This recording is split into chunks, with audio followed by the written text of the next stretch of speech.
Okay, we're going to walk you through the process of setting up a Aflac and EZShield group in the Everwell lab. First thing you would need to do if you haven't registered for the lab is click here and register. We're not going to go through that process. Right now, assuming you've registered before, you want to enter in your Aflac email address and your password.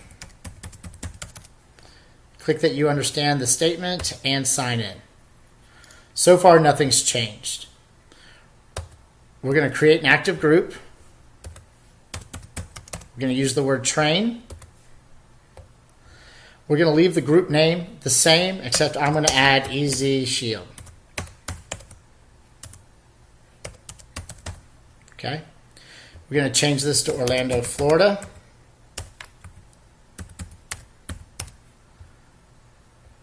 And we're going to enter in a phone number.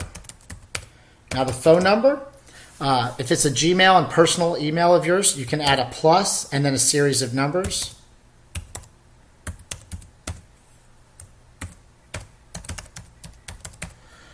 Between the email address and the @ So my real email address is bhanleygtgt@gmail.com. I'm adding a plus and some numbers. bhanleygtgt plus 1010-2015 @gmail.com.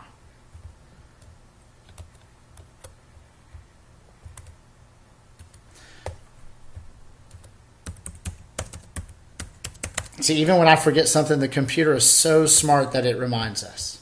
Now we're going to enter in the HR person, which is going to be Brian, HR.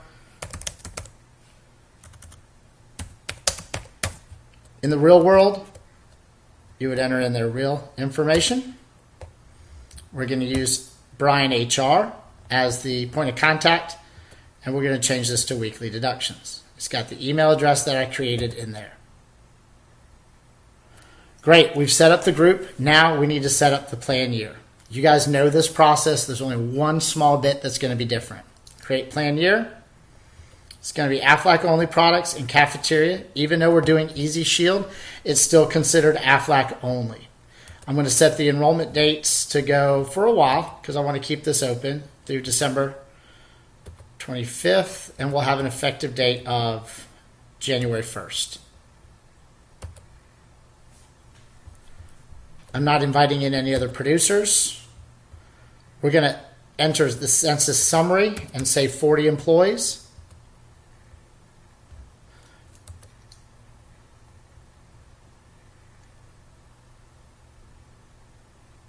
Here's where you'll see we have some additional choices. We're going to select all of the Aflac plans as usual, but we're also going to select fraud protection. From here, business as usual, we're going to select both accident coverages. We're going to select all hospital coverages. Both disability choices, and these are already post-tax. All 4 levels of cancer care and the fraud protection.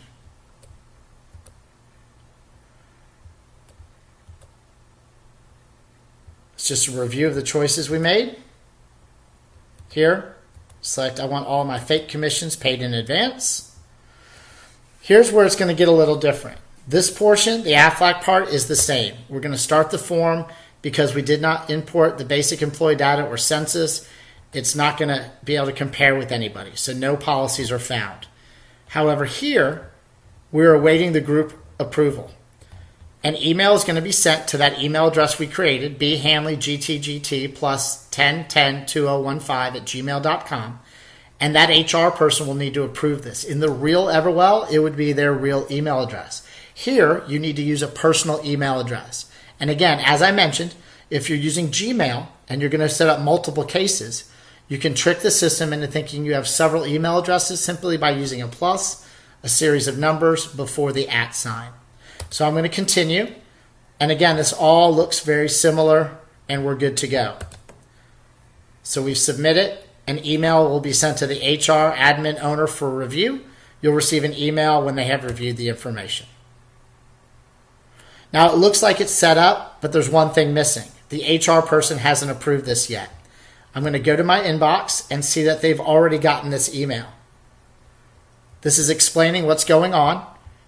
So the HR person, which in this case is you and your personal email address, simply comes to the same Everwell lab that you saw, keys in their email address, and clicks submit. A link has now been sent again so that they can continue the registration process. Click here, go back to my inbox, and you can see how quickly that's done. I'm going to create my credentials and my password.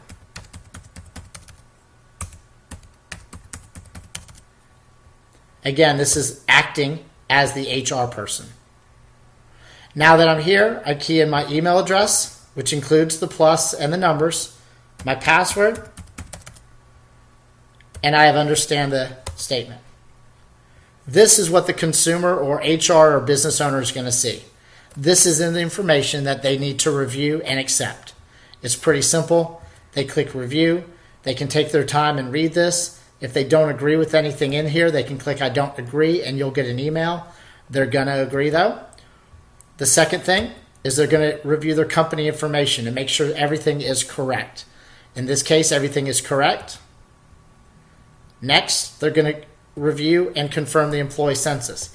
In this case, we didn't upload any, but in the event that we had, they would be able to list all of the employees and confirm that the data is correct. And last but not least, they're going to confirm the plan choices. Again, fraud protection is down here at the bottom, but we show all of the Aflac plans we made a choice for as well. Approve and submit. That's it. Now we're ready to enroll. I can close out of these tabs, even close out of my email. And now once I'm in the system here, I can go to Group Portal, Employees, Employee Search, Add New Employee, and conduct the enrollment just like we normally do. First, we're going to enter in their name.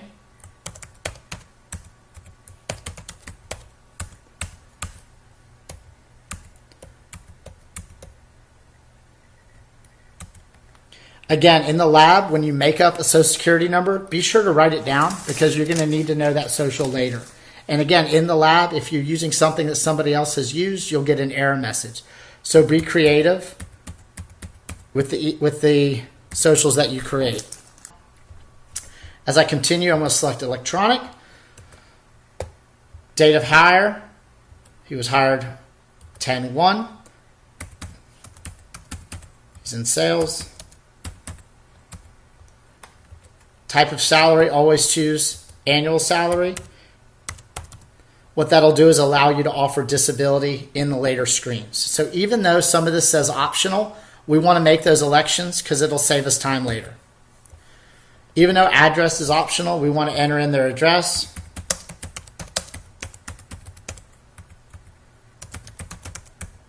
Again, they're going to purchase from us, right? We know they are because they're at least going to get the EZShield.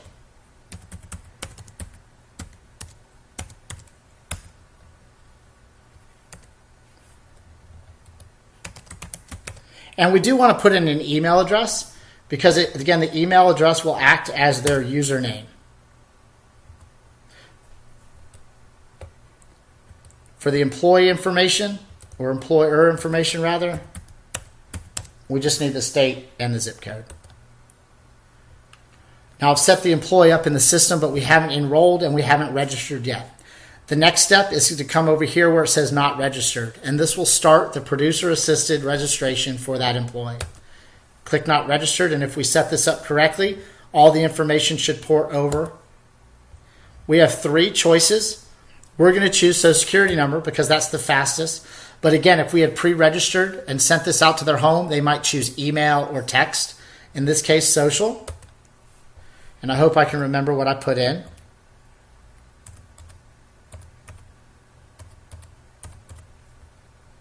This is where the employee would enter in their social.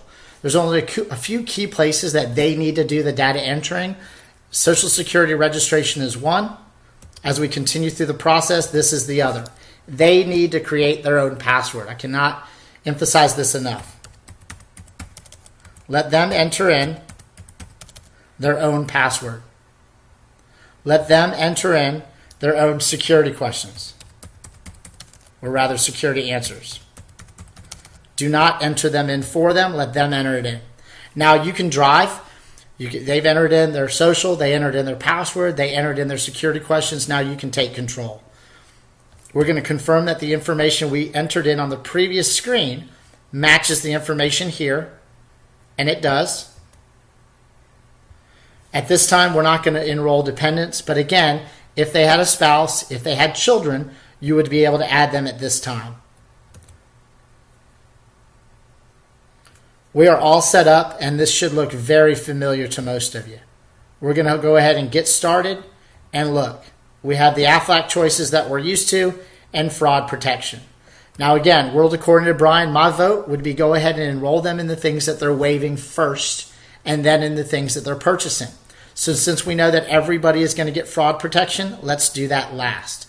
Assuming they say no to cancer plan, we're going to decline that benefit. The agent puts in their username and password. Now again, I choose to let the client or the employee click the button whenever they decline something. So if they're going to decline disability, have them enter the keystroke when they click the decline this benefit. That's powerful. Have them confirm and let them enter that keystroke in. You don't have to, but I feel like it's best. Let's assume they're going to decline the hospital, and the only reason I'm doing this is an effort to save time. And because you've done such a good job, they're going to say, well, let's just go ahead and get that accident plan.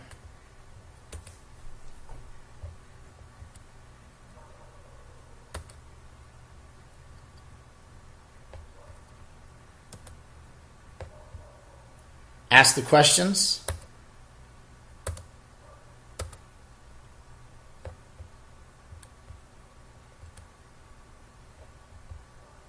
In this case, we're going to give the money to the estate.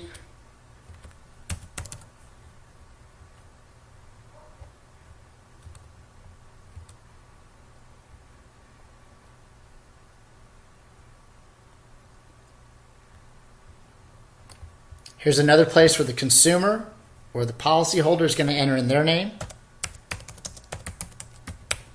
And then you will type in your name.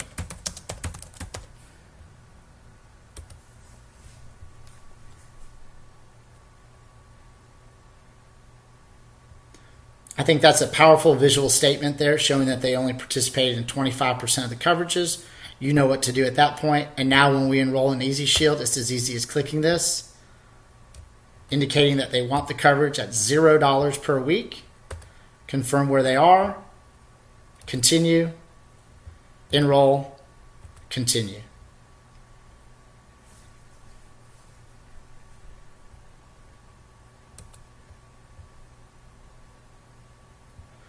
Now, you may have a lot of questions on what exactly the fraud protection covers. The platform is designed, again, this is the consumer side, to show them that information. They can view the details of their deduction summary. They can click to look at the election summary. They can scroll down to fraud protection, click the drop-down menu, and it gives them two links that they can click onto.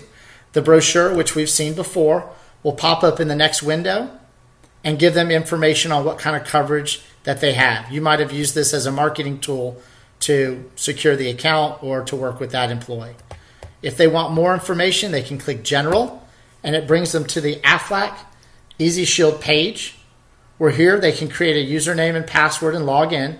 Or if they just want to learn what exactly this coverage is about, they can click here to learn more, or what do we offer, and click here. The three areas that we protect: credit monitoring, and here's some more information, right? ID Restoration Pro, and here's some more information for individual or family, and internet monitoring. So again, all of the information is available to them to come and look at later. When they're at home, if they want to look up the producer information, their group information, or even print the summary of their benefits, look at this. They're able to do so. When you're done with this employee, as always, you go up to their name, scroll down to sign out, and this will log them out. Close the consumer side portal. You're back in the employee portal. If you want, you can click on John's name again, come to coverage summary, and it'll show the detailed what you did. They got individual accident plan, they declined those other three, and they did walk away with the fraud protection. Now you're ready to see the next employee, all employees, add new employee, and start over again.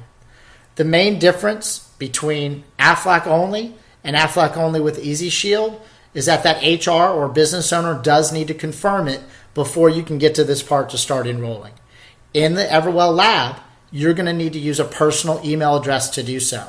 In the real world, you're going to use their email address and just communicate with them.